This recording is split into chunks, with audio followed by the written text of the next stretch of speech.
Baik, kita mulai untuk melanjutkan pembahasan kita di mata kuliah ini, dan kita masuk ke bab baru di mana bab ini akan membahas cukup banyak bahasanya. Yang pertama mengenai analisis fasor, lalu faktor daya dan perhitungan 3 fasa. Ini akan memakan waktu kemungkinan kalau misalkan cukup sekitar 3 minggu dari sekarang. Jadi silahkan dipahami baik-baik agar materi ini bisa masuk gitu. Soalnya ini benar-benar hitungan dan kalian nggak bisa ngedengerinnya cuma sekali atau misalkan cukup belajar dari yang apa yang ibu sampaikan saja. Jadi silakan explore lebih lanjut melalui YouTube atau Google dan sebagainya. Baik, kita langsung mulai. Yang pertama kita akan membahas tentang fasor gelombang sinusoid. Jadi kalian mungkin dari dulu udah pernah dengar kali ya istilah fasor. Jadi fasor itu kurang lebihnya adalah sebuah grafik untuk menyatakan sebuah magnituda atau besaran dan mempunyai arah. Arahnya itu bentuknya posisi sudut. Nah, si fasor ini utamanya itu digunakan untuk menyatakan gelombang sinusoid dalam bentuk magnitud dan sudut, serta untuk menganalisis rangkaian yang sifatnya reaktif. Fasor ini juga merupakan sebuah bilangan kompleks yang mewakili amplituda dan fase sebuah sinusoidal itu sendiri. Fasor dapat digunakan untuk menggambarkan gelombang sinusoidal dengan mudah, di mana metode yang praktis daripada menggunakan fungsi sinus atau kosinus. Jadi dengan menggunakan fasor, kita akan lebih mudah dalam menganalisis sebuah rangkaian. Nah, pada dasarnya fasor ini kan merupakan vektor yang berputar ya. Jadi mempunyai garis berskala yang panjangnya mewakili kuantitas sebuah gelombang arus bolak-balik yang dia punya nilai besaran, itu amplitude puncak dan arah. Jadi nilai punya besaran di sini dan arahnya di sini. Arahnya itu bentuknya itu sudut fasa. Nah, sebuah fasor itu memiliki kepala panah. Ini menandakan nilai maksimum kuantitas dari vektor itu sendiri, bisa tegangan ataupun arus. Dan ujung yang lainnya itu berputar. Jadi nanti vektor ini bakal berputar berlawanan arah jarum jam. Contohnya misalkan kita punya tegangan dalam domain waktu, bentuk umumnya itu adalah Vm cos omega T ditambah theta. Nah, nanti si bentuk tegangan ini yang dalam domain waktu ini kita bisa ubah notasi dalam bentuk polar, rektangular maupun eksponensial. Jadi kita akan lebih mudah menghitung daripada menggunakan persamaan dalam domain waktu. Jadi kita akan enak gitu ngitungnya ke depannya kalau misalnya kita pakai notasi-notasi fasor di bawah ini. Jadi kalau misalkan dia dalam bentuk polar, bisa dalam bentuk V sama dengan Vm sudut theta, rektangularnya dalam bentuk Vm cos theta ditambah J Vm sin theta, lalu kemudian eksponensial bentuknya Vm EJ theta. Nah, dalam fasor ini dia diukurnya kan berlawanan dengan arah jarum jam. Jadi ketika misalkan dari sudut 0 ini kita putar ke arah berlawanan jarum jam, maka sudutnya itu nilainya positif. Tapi kalau kita ngukurnya searah dengan jarum jam, maka nilainya itu negatif. Diagram fasor ini merupakan cara grafis ya untuk mewakili besarnya dan hubungan terarah antara dua atau lebih kuantitas bolak-balik. Jadi bentuk gelombang sinusoidalnya ini dengan frekuensi yang sama dapat memiliki perbedaan fasa. Ini di sini sudut-sudutnya ini merupakan sebuah perbedaan fasa. Nah, dalam diagram fasor ini nanti kita akan temukan istilah-istilah seperti lead atau leading misalkan. Artinya itu memimpin, atau misalkan ketemu juga istilah lag atau lagging. Ada orang nyebutnya lag atau lagging, artinya tertinggal. Ada juga in phase, artinya dalam fasa, atau misalkan ada juga out of phase, itu artinya di luar fasa. Nah, istilah-istilah tersebut biasanya itu digunakan untuk menunjukkan hubungan satu gelombang dengan yang lainnya, dengan ekspresinya tentunya sinusoidal. Misalkan ini ekspresi umumnya itu AT dalam domain waktu sama dengan AM sin omega T ditambah Pi. Jadi AM-nya itu nih yang puncaknya. Nah, biasanya ketika disajikan secara matematis dengan cara ini itu kita sulit untuk memvisualisasikan perbedaan sudut atau fasornya di antara dua atau misalkan lebih itu dari bentuk gelombang sinusoidal. Maka cara untuk mengatasi ini tuh dengan mempresentasikan sinusoidal secara grafis dalam bentuk domain fasor dengan menggunakan diagram fasor ini. Tentunya diagram fasor ini didapat dengan cara berrotasi ya. Rotasi itu berlawanan arah jarum jam. Jadi secara umum itu vektor diasumsikan berporos pada salah satu di sekitar titik 0 ya. Yang kita kenal sebagai titik asal di sini. Ada titik asal.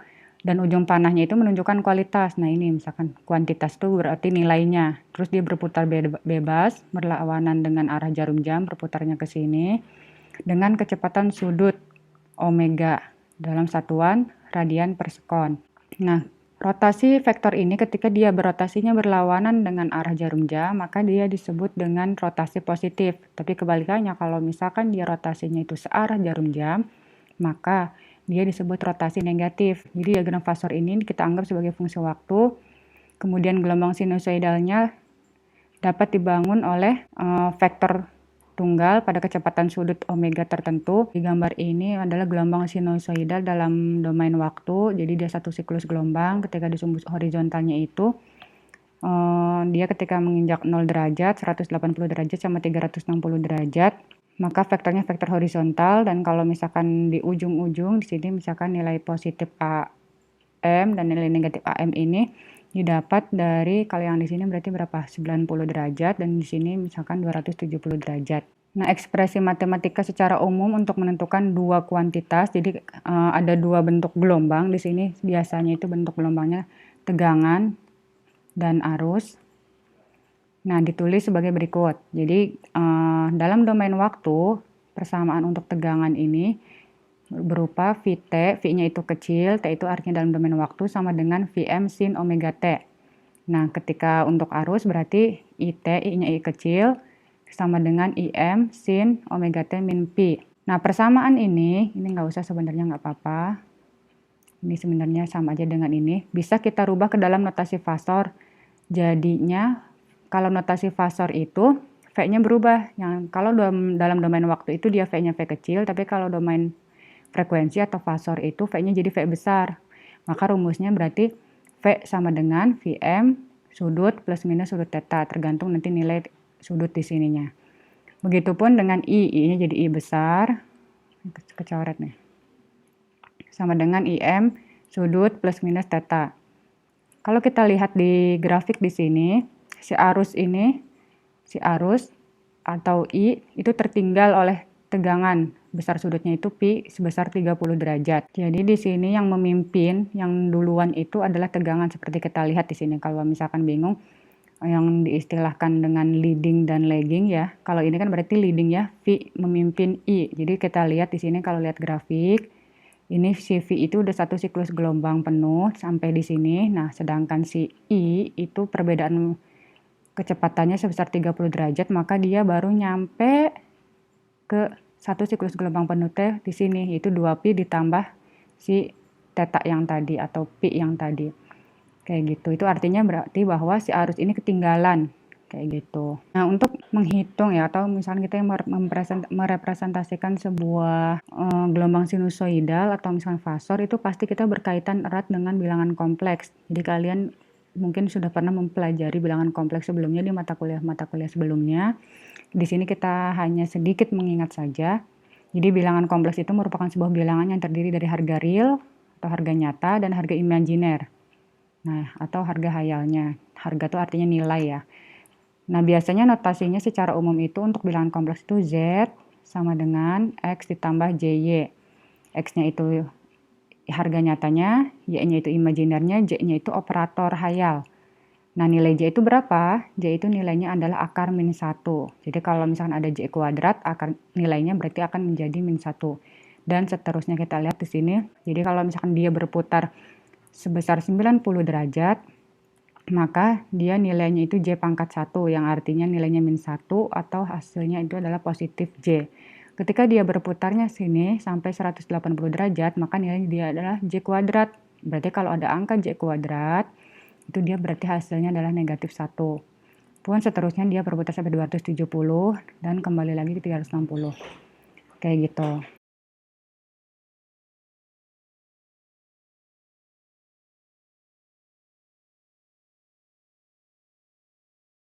Terus kita lihat di sini ada beberapa cara untuk untuk merepresentasikan bilangan kompleks. Jadi baik secara grafis maupun matematik, dan ini biasanya secara umum itu ada segini. Yang pertama itu dia bisa dalam bentuk kartesian atau rektanguler, bentuknya itu bentuk umum yang tadi Z sama dengan X ditambah JY. Lalu ada juga bentuk polar. Polar itu bentuk umumnya adalah seperti ini, Z sama dengan R sudut theta.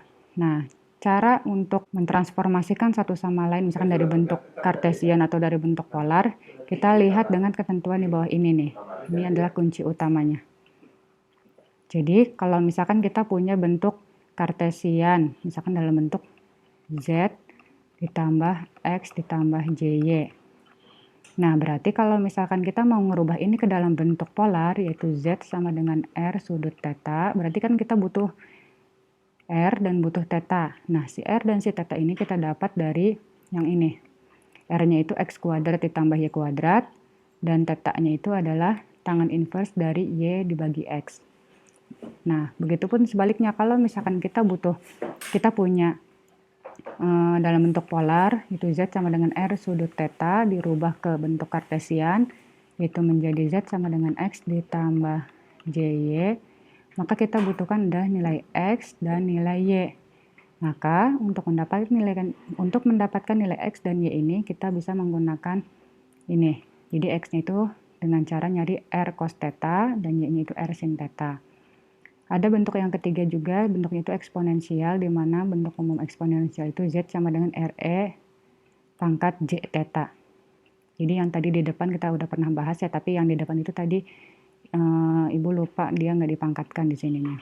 Terus untuk menggunakan formula Euler, kayaknya ini kita nggak terlalu membahas lebih lanjut. Dan yang terakhir itu ada bentuk trigonometri. Itu bentuk trigonometri itu Z sama dengan R cos theta ditambah J sin theta. Itemnya sebenarnya ini aja, ada R, ada theta, kalau enggak ada X dan ada Y gitu. Lalu ada istilah di dalam sebuah bilangan kompleks itu ada yang namanya konjugat. Jadi konjugat itu artinya sekawan ya. Sekawan dari bilangan kompleks itu sendiri. Nah, si konjugat ini notasinya itu adalah ini. Notasinya itu Z bintang atau ada Z garis atasnya gitu. Jadi kalau misalkan kalian menemukan dua notasi ini artinya konjugat bilangan kompleks. Maksud konjugat itu gimana?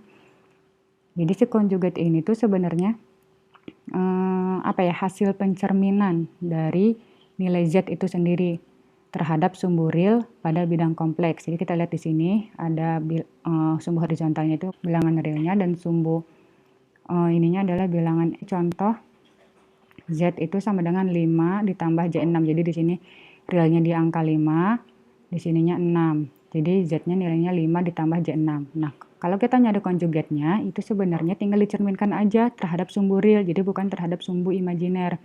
Nah, pencerminannya berarti kan di depannya di sini, di bawahnya maksudnya.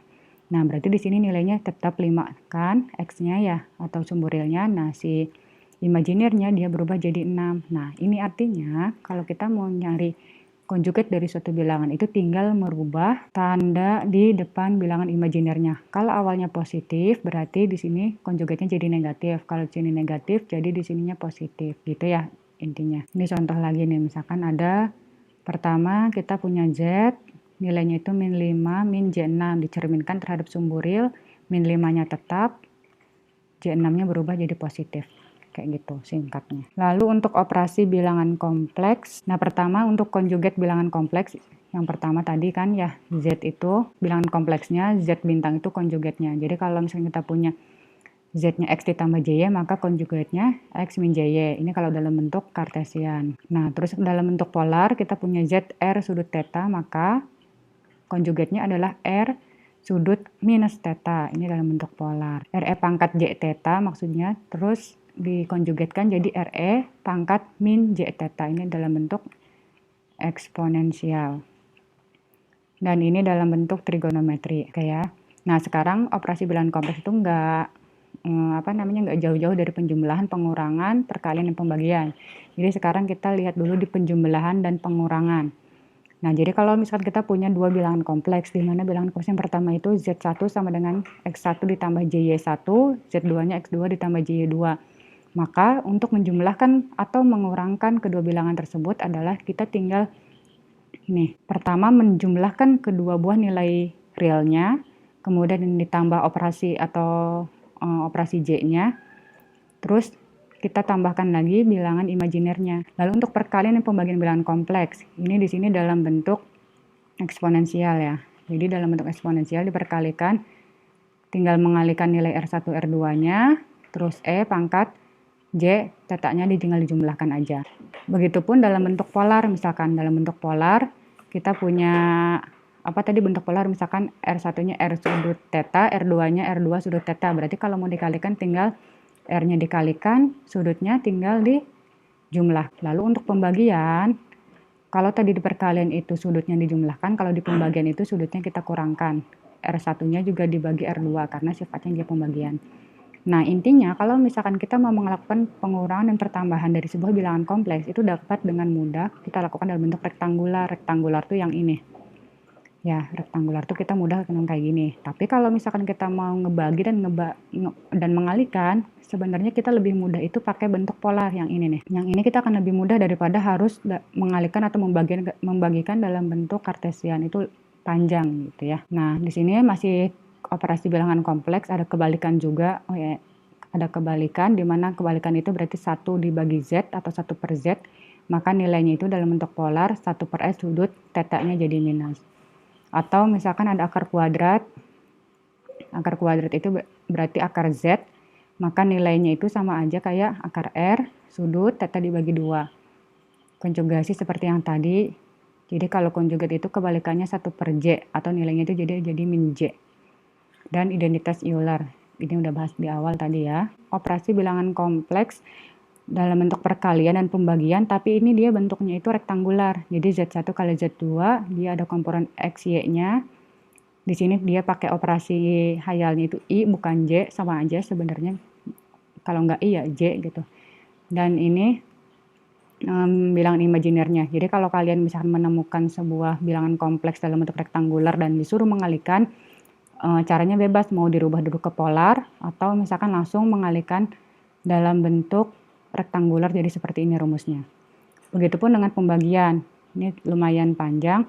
Jadi kalau pembagian di sini kita punya Z1 dibagi Z2, maka dengan mudah kita mengalihkan jadi gini. Z1 dibagi Z2, ini dikali Z2 konjugat dibagi Z2 konjugatnya. Jadi kayak kita mengalihkan sebuah pecahan akar ya. Ingat ke dulu zaman matematika misalkan 2 dikali 2 per 3 ditambah akar 4. Nah, jadi nanti kita kalikan dengan lawannya 3 min akar 4, 3 min akar 4. Nah, di sini juga sama. Ketika dia punya Z1 dibagi Z2, maka dia kalikan dulu dengan Z2 tapi konjugatnya. Konjugat itu artinya berarti lawannya kan tandanya dibagi dengan Z2 konjugatnya juga. Silakan ikuti ini, atau misalkan ini setelah diresum hasilnya itu seperti ini. Jadi kalian tinggal masukin aja angka-angkanya, nggak apa-apa. Tapi balik lagi, tergantung misalkan nanti kebutuhannya mau gimana. Kalau menurut Ibu akan dengan mudah mengalihkan dan membagian itu pakai polar yang tadi. Notasi Pasor adalah sebuah proses untuk membangun bilangan kompleks tunggal. Dia memiliki amplitudo dan juga sudut fasa dari sebuah bentuk gelombang sinusoidal yang pernah diberikan. Jadi di sini notasi fasornya itu untuk arus dan tegangan sesaat dari suatu bentuk sinusoida itu dalam periode waktu. Ini persamaan umum dari sebuah arus dan tegangan dalam domain waktu. Seperti yang awal Ibu bilang bahwa I-nya kecil, V-nya juga kecil, ada T di sini berarti dalam domain waktu. IM di sini berarti arus maksimum, VM-nya berarti tegangan maksimum. Satuannya ini volt, ini arus, ini ampere, kemudian si omega itu nilainya 2πf, ini artinya kecepatan sudut dalam radian per sekon, lalu ada theta atau pi sama aja sudut fasanya. Nah, kalau kita merubah, di sini kalau ini ada dalam bentuk sinusoidal, dalam bentuk sin maksudnya, kalau ini dalam bentuk cos, jadi kalau misalkan persamaan gelombang dan arus dalam bentuk cos itu adalah seperti ini. Tapi kalau dalam bentuk sinus itu seperti ini rumusnya. Nah, kita merubahnya tinggal ke dalam bentuk notasi fasornya itu seperti ini. Jadi dalam bentuk polar. Jadi kalau misalkan notasi fasor fungsi sinusoidal untuk tegangan arus itu sebenarnya sederhananya seperti ini. V sama dengan V sudut theta. I-nya itu ya I sudut theta. Langsung gitu aja. Nah, nilai V-nya ini sebenarnya biasanya itu dalam bentuk RMS. Nih, nilai RMS ya, root mean square, tahu kan ya. Jadi VRMS itu, ini VRMS, rumusnya itu V maksimum dibagi akar 2. Kita lihat contohnya di sini. Nah, Jadi kita punya misalkan persamaan gelombang dalam Vm cos omega T. Nah, jadi ini nilai sebenarnya kalau kita rubah ke dalam bentuk notasi fasor, misalkan yang nomor 1 kita lihat Vt sama dengan 20 cos omega T ditambah 30 volt, 30 derajat volt di satuannya ya. Nah, nilai V-nya ini biasanya yang dipakai itu adalah nilai RMS. Jadi 20 dibagi akar 2 seperti rumus yang ini. 20 dibagi akar 2, terus sudut, nah tetanya langsung masukin aja. Jadi kalau misalkan persamaan itu sudah sesuai dengan bentuk umum, yaitu ada cos, di sini terus di dalam kurungnya ada omega dan dijumlahkan dengan T, maka kita dengan mudah untuk membentuk dalam notasi fasor bentuk polar, itu sudutnya tinggal tulis aja langsung di sini ya. Jadi 30 derajat. Maka VRMS-nya didapat ini 20 dibagi akar 2, harganya itu 14,14 sudut 30 derajat. Dan seterusnya, ini cuma contoh-contoh aja. Silahkan dilihat baik-baik. Nah, ini ada latihan soal, silahkan kalian kerjakan sendiri untuk mengasah kemampuan kalian. Jadi di sini ada nomor 1 diketahui Z1 sama dengan min 5 ditambah 7i, sedangkan Z2-nya dapat ada 3 minus 2i. Yang pertama dijumlahkan, yang kedua dikurangkan, yang ketiga dikalikan, yang keempat itu dibagi, yang kelima itu dikalikan tapi dengan konjugat dari Z2-nya, yang keenam ini perkalian tapi konjugat Z1 dengan dikalikan dengan Z2 aja. Jadi yang dikonjugatkan cuma Z1-nya aja. Silahkan dikerjakan untuk mengasah kemampuan kalian.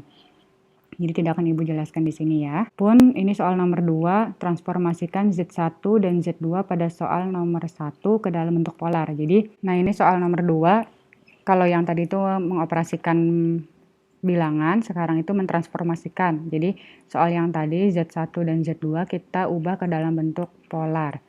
Jadi kita punya tadi Z1 sama dengan min 5 ditambah 7i. Maka kalau dalam bentuk polar, itu kan bentuknya jadi Z sama dengan R sudut theta. Nah, berarti kita cari dulu. R sama dengan X kuadrat ditambah Y kuadrat. Kita masukkan angka-angkanya. X-nya itu berapa? Min 5 dikuadratkan ditambah 7 dikuadratkan. Sama dengan 25 ditambah 7 kali 7, 49. Dijumlahkan jadi 9 tambah 5, 4, 74 ya. Nah, setelah kita dapat R, kita hitung, ini kalian bisa pakai kalkulator, nilai akar 74 ini kurang lebih itu 8,6 sekian ya. Terus kita cari juga tetanya. Teta itu rumusnya tangen inverse dari Y per X. Jadi sama dengan tangen inverse dari Y-nya itu tadi berapa? 7 dibagi min 5. Nah, kalian hitung, ini kurang lebih didapat minus 54,4. Sekian pokoknya derajat ya.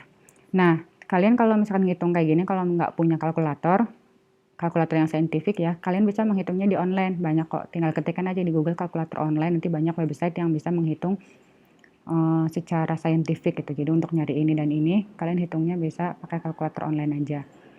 Nah, untuk Z2-nya silahkan kalian kerjakan sendiri ya. Terus soal nomor 3 nih, jadi kita punya dua bentuk persamaan. Yang pertama itu persamaan arus, yang kedua persamaan tegangan dalam bentuk dalam domain waktu.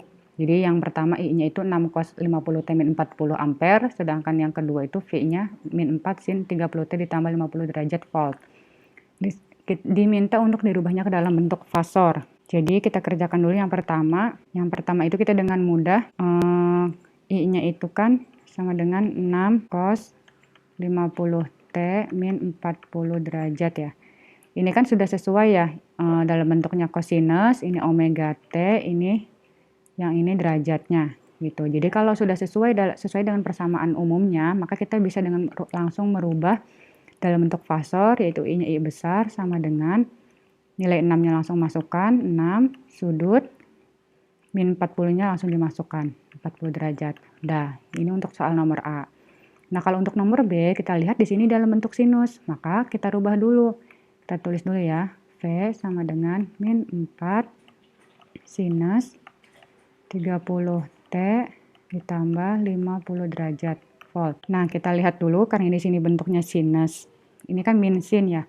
Jadi ada dalam bentuk di trigonometri itu, kalau misalkan kita ketemu min sin A, jadi ini ceritanya A-nya, berarti ini kan sama aja min sin A, maka kita untuk merubah ke dalam bentuk cos itu tinggal seperti ini, cos A-nya ditulis lagi ditambah 90 derajat. Ini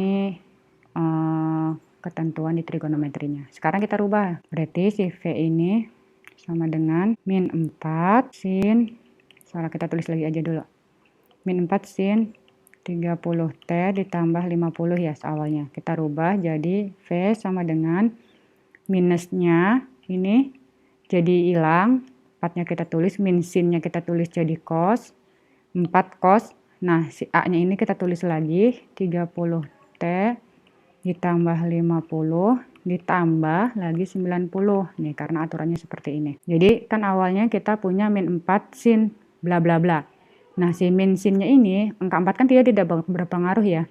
Kita bisa pindahkan ke depan, jadi tetap persamaannya misalkan 4 min sin atau gimana pun intinya. Si bentuk min sin A ini kita rubah ke dalam bentuk kosinus, jadi cos A ditambah 90. Nah, kita punya di sini 4-nya tulis lagi, sinnya sudah berubah jadi cos, jadi negatifnya udah hilang ya, jangan ditulis lagi. A-nya tulis lagi, yang ini 30 ditambah 50, lalu jangan lupa ditambahkan dengan 90 derajat. Maka kita dapat 4 cos 30T ditambah 140 derajat. Nah, kalau sudah bentuk umum seperti ini, kalau sudah dalam bentuk kosinus, kita akan dengan mudah merubah ke dalam bentuk fasor. Jadi V besar sama dengan 4, kita tulis seperti biasa, sudut, langsung tulis lagi sini tetanya. Sudutnya 140 derajat. Gitu. Jadi ini jawabannya untuk soal nomor 3. Oke, yang soal nomor 4 sekarang ya. Soal nomor 4 kita bahas bareng-bareng lagi aja. Di sini kita punya I1 dalam domain waktu, I2 juga dalam domain waktu. I1 nilainya 4 cos omega T 30, sedangkan I2-nya 5 sin omega T min 20. Yang I1 sudah dalam bentuk kosinus, sedangkan I2 masih dalam bentuk sinus. Berarti nanti kita rubah dulu ya. Ini dirubah ke dalam bentuk fasor dulu. Jadi untuk yang I1 itu kan 4 cos omega T ditambah 30 derajat. Maka dengan mudah kita langsung menuliskan fasornya untuk I1 sama dengan 4 sudut 30 derajat. Nah, sekarang kita untuk nyari I2T sama dengan 5 sin omega T min 20 derajat. Nah, kita pakai aturan trigonometri lagi, sin kalau kita rubah jadi cos itu tinggal mengurangkan si nilainya dengan 90 derajat. Jadi kalau yang ini kita bisa tulis ulang lagi jadi 5 cos omega T min 20 min 90 derajat langsung ya, karena dia bukan min sin. Kalau yang awal kan tadi min sin. Nah, kalau kita ngerubah sin dengan ke cos aja langsung tinggal dikurangi dengan min 90 derajat. Maka yang ini 5 cos omega T min 110 derajat. Maka kalau udah kayak gini kita dengan mudah untuk nyari fasornya. I2-nya itu berarti 5 sudut min 110. Nah, tapi ini soalnya itu bukan hanya merubah ke dalam bentuk fasor, tapi dia diminta untuk menemukan jumlahnya. Nah, untuk menemukan jumlahnya, karena ini dalam bentuk fasor, dua-duanya dalam bentuk fasor, kita rubah dulu ke dalam bentuk rektangular atau kartesian. Nah, untuk I1 ini, kita punya jadi I1 sama dengan, untuk merubah polar ke dalam rektangular, kita butuh, kan tadi kita punya Z R sudut theta ya, kita rubah jadi Z sama dengan X ditambah JY. Berarti kita harus nyari X dan nilai Y-nya. Kita cari yang pertama. Untuk nyari X itu R cos theta. Kita hitung. R-nya itu berapa? 4 cos 30. Berarti hasilnya kurang lebih 3,46 sekian. Silakan dicocokkan ya, kalian sambil ngitung di kalkulator. Untuk Y-nya R sin sudut theta. 4 sin 30 sama dengan 2 ya berarti. Nah, berarti untuk si I1 ini, I1 dalam bentuk kartesian kita dapat 3,46 ditambah J2. Oke, kita kotakin dulu biar nggak lupa. Terus yang ini juga sama ya, kita rubah ke dalam bentuk kartesian. Jadi dalam bentuk Z sama dengan X ditambah JY. Kita cari lagi, X sama dengan R cos theta 5 cos min 110. Kalau ibu nggak salah ngitung dapatnya segini, min 1,71. Terus untuk Y-nya, R sin theta, berarti 5 sin min 110 sama dengan ibu dapat min 4,69. Berarti kita tulis dalam bentuk kartesian, si nilai I2 ini jadi min 1,71 ditambah minus J 4,69 ya. Ini untuk I2. Soalnya itu dijumlahkan. Jadi I1 ditambah I2 sama dengan hasilnya, silakan kalian hitung. Kalau ibu tidak salah hitung, hasilnya itu 1,75 dikurangi J 2,69. Ini cross check lagi ya kalian ya. Kalau misalkan nanti jawabannya beda dengan kalian, silakan dicatat dan nanti ditanyakan di pertemuan selanjutnya. Nah, ini kan masih dalam bentuk kartesian ya. Ini dalam bentuk kartesian, jawaban akhir seperti ini pun betul. Tapi yang diminta itu dalam bentuk domain waktu. Jadi ketika misalkan kalian sudah menemukan dalam bentuk kartesian dan diminta dalam domain waktu, maka kalian rubah lagi nih jawaban akhir ini ke dalam bentuk polar. Caranya sama lagi kayak yang ini, ya. Kayak yang sebelumnya berarti bukannya di sini. Silakan dibuka lagi. Kalau ibu tidak salah di sini tuh dapatnya jadinya si I itu hasil penjumlahan ya, I1 ditambah, ini kita tulis di sini. I sama dengan I1 ditambah I2 1,75 min J 2,69. Nah, si I ini kita rubah dalam bentuk polar dan hasilnya itu kalau ibu tidak salah jadi 3,2 sudut min 56,95. Nah, kalau kalian sudah dapat dalam bentuk polar, akan dengan mudah merubah ke dalam domain waktu. Jadi dikembalikan lagi ke dalam domain waktu. Seperti soalnya. Kan ini soalnya semuanya domain waktu nih. Yang mana nih? Nah, semuanya ini kan dalam domain waktu ya. Ini juga domain waktu. Jadi, jawaban akhir pun dalam domain waktu. Dengan mudah, kita masukkan aja langsung. Jadi, IT itu berarti penjumlahan dari I1 dan I2 itu hasilnya adalah 3,2 cosinus omega T-nya jangan lupa ditulis, ini harusnya biasanya kan positif ya, tapi karena kita dapat sudutnya itu negatif, kita tulis aja negatif 56,95 gitu. Ini hasil akhirnya. Jadi kalau soalnya ini dalam bentuk domain waktu, maka jawaban akhirnya pun kembalikan lagi ke dalam domain waktu. Untuk soal nomor 5, nah ini kebalikannya deh. Jadi dia udah dalam bentuk fasor, dicari dalam domain waktunya. Kita coba ya, biar nanti kedepannya kalian kalau misalnya ada soal serupa bisa lihat dari contoh soal yang ini. Yang A dulu, kita punya I sama dengan min 3 ditambah J4A. J4 ampere maksudnya ya.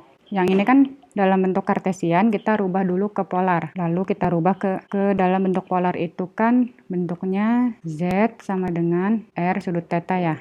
Nah, jadi berubah dalam bentuk kayak gini. Kalian nyari R dan cari tetanya sendiri, silahkan.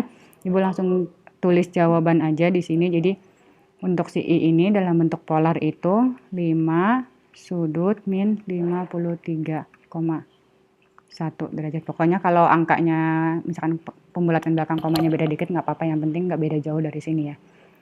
Ini untuk polarnya. Jadi nanti kalau ada jawaban yang beda, pokoknya apapun yang kalian temukan, tulis ya. Nanti kita diskusikan lagi, takutnya ibu juga salah ngitung gitu.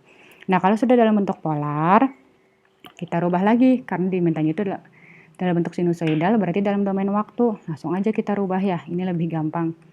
Jadi IT, 5-nya masukkan langsung. Cos, omega T-nya tulis.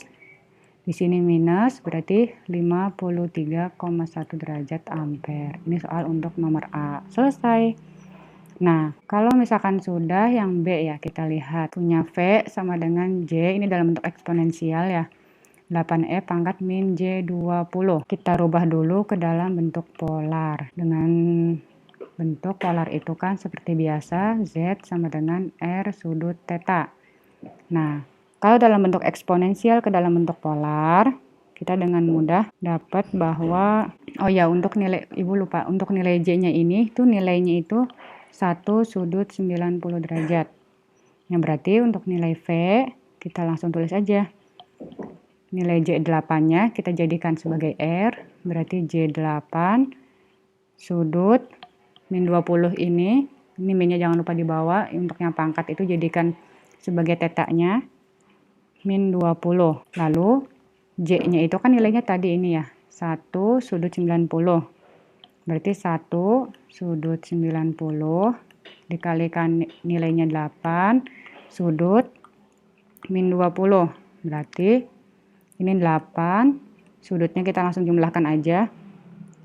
Min 20 ditambah 90.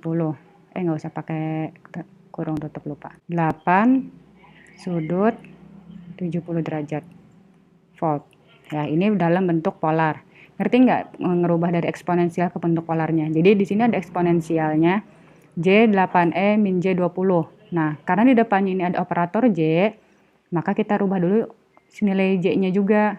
Jadi kalau di depannya nggak ada operator J, bisa langsung aja. Jadi misalkan 8 sudut tetanya langsung masukin aja. Di sini karena dia ada nilai J-nya, jadi si J-nya juga ada nilainya, yaitu 1 sudut 90 dikalikan dengan angka 8. Sudut tetanya tetap ya min 20. Jadi teta mah yang ada di pangkatnya. Terus 1 kali 8 kan tetap 8. Nah, si sudutnya ini tinggal dijumlahkan aja. Jadi min 20, ini karena nilainya positif ditambah 90. Maka hasil akhirnya itu 8 sudut 70. Nah, kita rubah lagi karena diminta dalam bentuk domain waktu. Kalau dalam domain waktu berarti si V-nya V kecil, Vt sama dengan, langsung tulis aja 8 cos omega T, sudutnya positif 70 derajat volt ya. Dah, ini hasil akhirnya. Part pertama selesai sampai sini.